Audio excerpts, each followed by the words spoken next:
And welcome to all of you in my channel ask education. देखिए, आज यहाँ पे हम वेद के बारे में पढ़ेंगे कि वेद क्या होता है। तो वेद की जहाँ तक बात करें तो वेद दुनिया का प्राचीनतम ग्रंथ है। विश्व का सबसे प्राचीनतम ग्रंथ क्या है? वेद है। ठीक है, ये वेदों की बात करें यहाँ तो हम वेद को किस किस नाम से जानते हैं। तो वेदों को यहाँ देखिए, अपौरुषेय अपौरुषेय बोला गया है, अपौरुषेय बोला जाता है। तो अपौरुषेय का अर्थ क्या होता है कि वेदों को किसी भी पुरुष के द्वारा या फिर किसी भी मनुष्य के द्वारा, स्त्री के द्वारा, किसी के द्वारा यहाँ पे रचित नहीं किया गया है।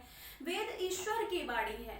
वेदों को स्वयं साक्षात परम ब्रह्म ब्रह्मा जी ने बताया है, यही इसके रचयिता हैं।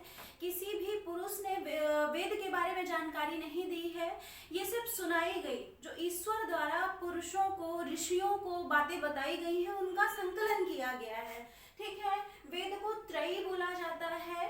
त्रयी वेदों में कौन कौन से वेद आते हैं? ऋग्वेद, यजुर्वेद और सामवेद आते हैं। ठीक है, और वेदों को श्रुति बोला जाता है। तो श्रुति क्यों बोलते हैं हम वेदों को? क्योंकि ईश्वर द्वारा वेदों को ऋषियों को सुनाया गया है। ठीक है, इसलिए इसे क्या बोला जाता है? श्रुति बोला जाता है। वेद के अर्थ की बात करें तो वेद का शाब्दिक अर्थ होता है ज्ञान या फिर जानना। तो वेदों का अर्थ क्या होता है? जानना। ठीक है, तो यहाँ पे देखिए वेदों के जो विषय हैं, वेदों पर किन किन विषयों पर बताया गया है। तो वेदों में ब्रह्मा के बारे में बताया गया है, देवता के बारे में बताया गया है, ब्राह्मण, ज्योतिषी, गणित, रसायन, खगोल हो गया, औषधि, प्राकृतिक, रीति रिवाज तथा सभी जितनी भी बातें हैं, जितना भी टॉपिक है, सब कुछ वेदों से लिया गया है, सब कुछ वेद में ही समाहित है। ठीक है, ये सारी बातें वेदों में ही बताई जाती हैं। वेदों में देखें तो टोटल 28,000 पांडुलिपियां हैं। ठीक है, वेदों में 28,000 पांडुलिपियां हैं। वेदों के मंत्रों की बात करें तो वेदों में जितने भी मंत्र हैं, जो श्लोक हैं, जो मंत्र हैं, वो संस्कृत भाषा में लिखे गए हैं। ठीक है, और मंत्रों का संख्या कितना है? यहाँ पे 1,00,000 मंत्र हैं। ठीक है, वेदों में 1,00,000 मंत्र हैं, जिसमें 80,000 कर्म कांड हैं। ठीक है, और 16,000 भक्ति कांड हैं, और 4,000 कितने हैं? ज्ञान कांड रचाए हैं यहाँ पे। और वेदों का जो शाब्दिक मतलब होता है वो क्या होता है? जानना। तो एक्चुअल में वेदों को यदि देखा जाए तो सबसे पहले उसे लिखा किसने है, किसने उसे संकलित किया है? तो इससे पहले ये था कि वेदों को किसी ने भी संकलित नहीं किया गया था। लगभग 20,000 पीढ़ियों द्वारा वेदों को सुनाया जाता था। एक पीढ़ी से दूसरी पीढ़ी को सुनाया जाता था, और सुनकर ही ऋषि महर्षि से याद करते थे। किसी ने भी ऐसा विचार नहीं किया कि वेदों को लिखना भी चाहिए या फिर वेदों को एक तरीके से उसकी लिपिबद्धि करनी चाहिए। वेद की हम बात करें तो वेद प्रारंभ में वेद एक ही थे, लेकिन अपनी अपनी सुविधा के हिसाब से वेदों को 4 भाग में डिवाइड कर दिया गया है। 4 वेद बताए गए हैं। हमारे हिंदू धर्म में, सनातन धर्म में 4 वेद बताए गए हैं।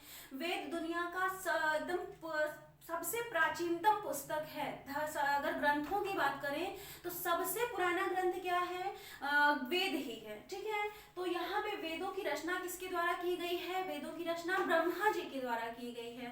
ब्रह्मा जी के 4 मुख हैं, तो चारों मुख से चारों वेदों की रचना हुई है, ऐसी मान्यता है, ऐसे हमें सुनने के लिए मिलता है। और यदि हम देखें तो 5वां वेद बताया गया है। किसको बताया गया है? 5वां वेद महाभारत को बताया गया है, लेकिन वास्तविक तौर पर जो वेदों की संख्या होती है वो कितनी होती है? 4 होती है। ठीक है, पहला वेद क्या है? ऋग्वेद। दूसरा वेद क्या है? यजुर्वेद। तीसरा क्या है? सामवेद। और चौथा क्या है? अथर्ववेद।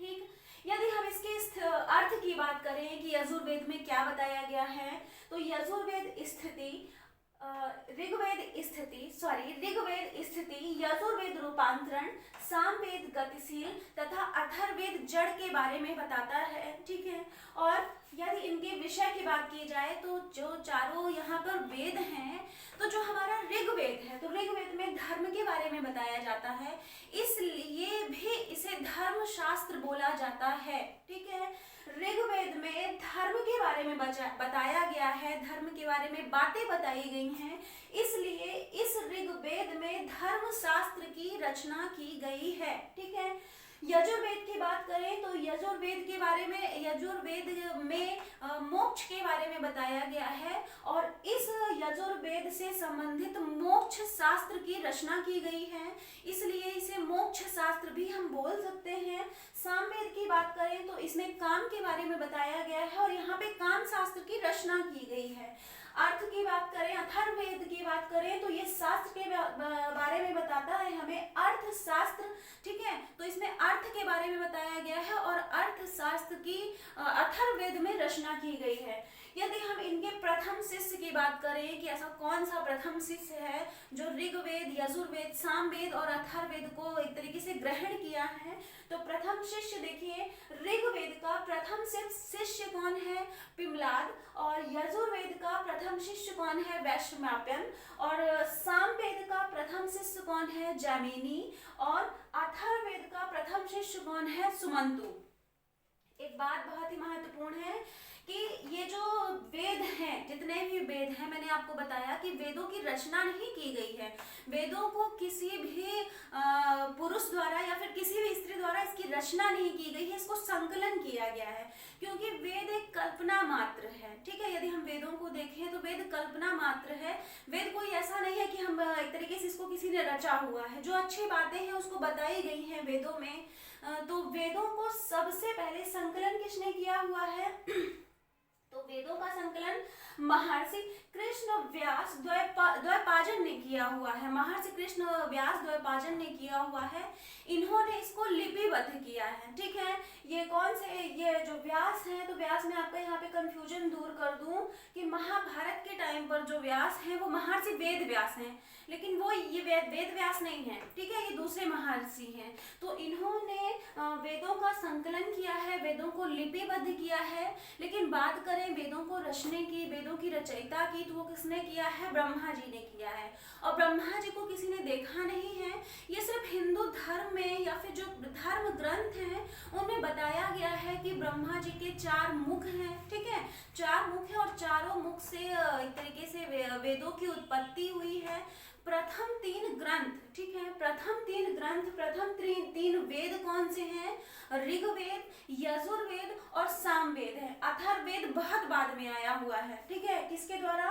अंगिरा ऋषि के द्वारा आया हुआ है, बहुत बाद में आया हुआ है अथर्ववेद, ठीक है। यदि शतपथ ब्राह्मण, ठीक है, जितने भी वेद होते हैं उसके उपवेद होते हैं, ब्राह्मण ग्रंथ होते हैं, उसके बारे में मैं आपको अगली वीडियो में बताऊंगी। जब मैं ऋग्वेद का डीप स्टडी आपको कराऊंगी तब मैं बताऊंगी कि ऋग्वेद क्या है, उसके उपवेद क्या है, उसके ब्राह्मण ग्रंथ कौन से हैं, इस पर नेक्स्ट डे पे बातें करेंगे। देखिए शतपथ ब्राह्मण, तो शतपथ ब्राह्मण किससे संबंधित है? यजुर्वेद से संबंधित है, ठीक है। शतपथ ब्राह्मण में ऐसी मान्यता है, ऐसा बताया गया है कि अग्नि, वायु तथा सूर्य ने तपस्या की है, ठीक है। ऐसी बातें बताई गई हैं इस ब्राह्मण ग्रंथ में कि अग्नि, वायु और सूर्य ने, तीनों ने तपस्या की और वेदों को प्राप्त किया, ठीक है। उसके बाद इन तीनों को इससे जोड़ा गया है, तो इन तीनों को इनसे क्यों जोड़ा गया है उसके पीछे एक रीजन भी है। देखिए यदि हम बात करें अग्नि की, ठीक है, हम बात करें अग्नि की, तो हम जानते हैं कि अग्नि क्या होता है? अग्नि अंधकार को मिटाने वाला होता है, प्रकाश को फैलाने वाला होता है।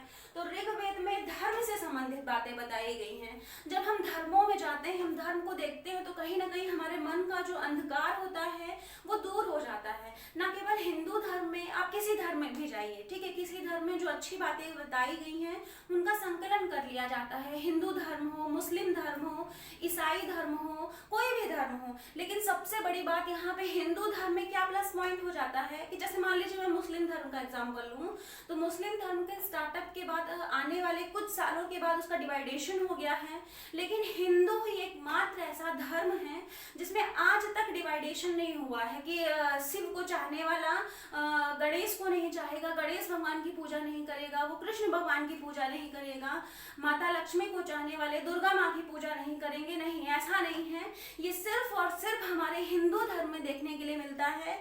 इसके अलावा यदि हम किसी भी दूसरे धर्म की बात करें, हम बौद्ध धर्म की बात करें, जैन धर्म की बात करें, तो सभी धर्मों में आगे चलकर डिवाइडेशन हो गया है और मुस्लिम धर्म का जो डिवाइडेशन है तो आज वो विश्वव्यापी हो गया है, ठीक है। तो ये अभी दूसरा मैटर है। देखिए यहाँ पे वायु की बात करें तो वायु का मतलब क्या होता है, चलायमान, गतिशील। तो स्वाभाविक सी बात है, जो यजुर्वेद है उसमें मोक्ष के बारे में बताया गया है। तो मोक्ष की प्राप्ति कैसे होगी, इंसान को, मनुष्यों को मोक्ष की प्राप्ति कैसे होती है, जब मनुष्य अच्छे कर्म करता है ना। यानी कि गीता में बताया भी गया है कि आप कर्म करिए, फल की इच्छा मत करिए, है ना। तो इससे क्या होगा, आप हमेशा गतिमान रहिए, हमेशा चलायमान रहिए। यदि चाहते हैं कि हमें मृत्यु के बाद मोक्ष की प्राप्ति हो, तो इसके लिए हमें गतिशील रहना होगा, अच्छे कर्म करने होंगे। जो भी अच्छे कर्म हैं बताए गए हैं हमारे धर्म शास्त्र में, उन कर्मों को करना होगा। अच्छे कर्म का मतलब ये नहीं है कि दिन भर हाथ जोड़ के ऐसे भगवान की भक्ति में विलीन रहना, नहीं। अच्छे कर्म का मतलब ये है कि आप कार्य करिए, कर्म करिए, फल आपको भगवान देगा, ठीक है। तो फल ये नहीं है कि दिन भर पूजा पाठ करते रहें, ये कर्म नहीं है। कर्म क्या है कि आप अच्छे कार्य करिए, आपका जो भी एक तरीके से है उन सारी चीजों को देखिए, मानिए, समझिए। तो कर्म ये कहलाता है, आपका कर्म से संबंधित होता है। अगर आप अच्छे कर्म करेंगे, उचित कार्य करेंगे, बड़ों का आदर करेंगे, छोटों से स्नेह करेंगे, ठीक है, जो भी आसपास जो आपकी कुरीतियां फैली हुई हैं उनको एक तरीके से मिटाने की कोशिश करेंगे, तब जाके कहीं मोक्ष की प्राप्ति होती है। मोक्ष की प्राप्ति इस तरीके से नहीं हो जाती कि आप सुबह शाम शंकर भगवान को, सूर्य भगवान को एक लोटा जल चढ़ा दे, है ना।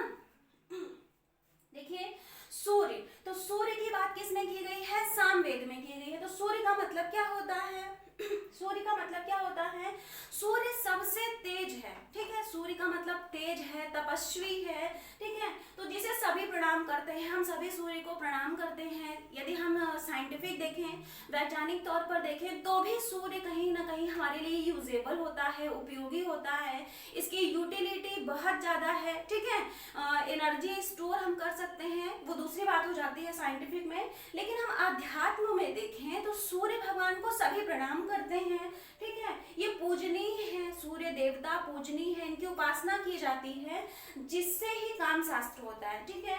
उसके बाद अथर्ववेद, तो अथर्ववेद को अंगिरा ऋषि द्वारा बताया गया है, जो कि दूसरी बात हो जाती है। तो यहाँ पे शतपथ ब्राह्मण में अग्नि, वायु तथा सूर्य ने तपस्या की और इन तीनों ग्रंथों को, इन तीनों वेदों को प्राप्त किया। बाद में आया अथर्ववेद। तो ये रही वेदों से संबंधित एक तरीके से इंट्रो, प्रस्तावना। अगली नेक्स्ट वीडियो में मैं आपको ऋग्वेद, यजुर्वेद तथा सामवेद के बारे में डीप स्टडी कराऊंगी। चलिए मिलते हैं नेक्स्ट वीडियो में, तब तक के लिए टेक केयर, बाय बाय।